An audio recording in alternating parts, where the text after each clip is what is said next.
Welcome to recipes in my way. இன்றைக்கி நம்ம அருமையான சுவையில் உடலுக்கு ஆரோக்கியமான வகையில் ஒரு குழம்பு செய்ய போகிறோம். இந்த குழம்பை சுட சுட சாதத்தில் போட்டு சாப்பிடும்போது ரொம்பவே பிரமாதமாக இருக்கும். வயிற்று கோளாறுகளை சரி செய்யக்கூடிய இந்த குழம்பை எப்படி செய்கிறது, இதுக்கு தேவையான பொருட்கள் என்ன பார்க்கலாம் வாங்க. பேனில் 1/2 டீஸ்பூன் மிளகு, 2 டேபிள் ஸ்பூன் சீரகம், அளவான தீயில கருகாத அளவுக்கு இதை வறுத்துக்கலாம். 1 நிமிஷம் பிடிக்கும். வாசனை வர்ற அளவுக்கு வறுபட்டுருச்சு. இப்போ இதை ஒரு பிளேட்டில் போட்டு நல்லா ஆற வச்சு ஆறின பிறகு பவுடராக அரைச்சி எடுத்துக்கலாம். வானலியில் 1/4 கப் அளவுக்கு நல்லெண்ணெய் சேர்த்துக்கலாம். இதுக்கு நல்லெண்ணெய் தான் நல்லாயிருக்கும். 1 டீஸ்பூன் கடுகு, 1 டீஸ்பூன் வெந்தயம், கொஞ்சமாக கருவேப்பிலை, 2 வரமிளகாயை கிள்ளி போட்டுக்கலாம். 15 பல் பூண்டு, 1/4 டீஸ்பூன் பெருங்காயத்தூளையும் சேர்த்து 1 நிமிஷம் பூண்டை நல்லா வதக்கிடலாம்.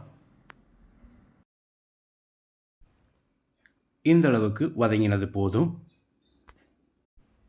இப்போ இதில் 1 கை அளவுக்கு சின்ன வெங்காயத்தை நறுக்கி வச்சிருக்க, இதை போட்டு வதக்கிடலாம். வெங்காயம் நல்லா சுருள வதங்கணும். வெங்காயம் நல்லா வதங்கிருச்சு.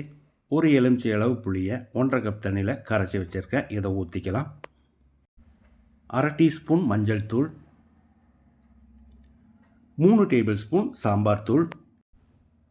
சாம்பார் தூளுக்கு பதிலாக குழம்பு மிளகாய் தூளையும் சேர்க்கலாம். 1/2 டேபிள் ஸ்பூன் உப்பு, பத்தலைனா மறுபடி கூட போட்டுக்கலாம். குழம்பு உங்களுக்கு கெட்டியாக வேணும்னா 1 கப் தண்ணியில் புளியை கரைச்சிக்கோங்க. புளியோட பச்சை வாசனை போகிற அளவுக்கு கொதிக்கட்டும். குழம்பு கொதித்து வந்துருச்சு.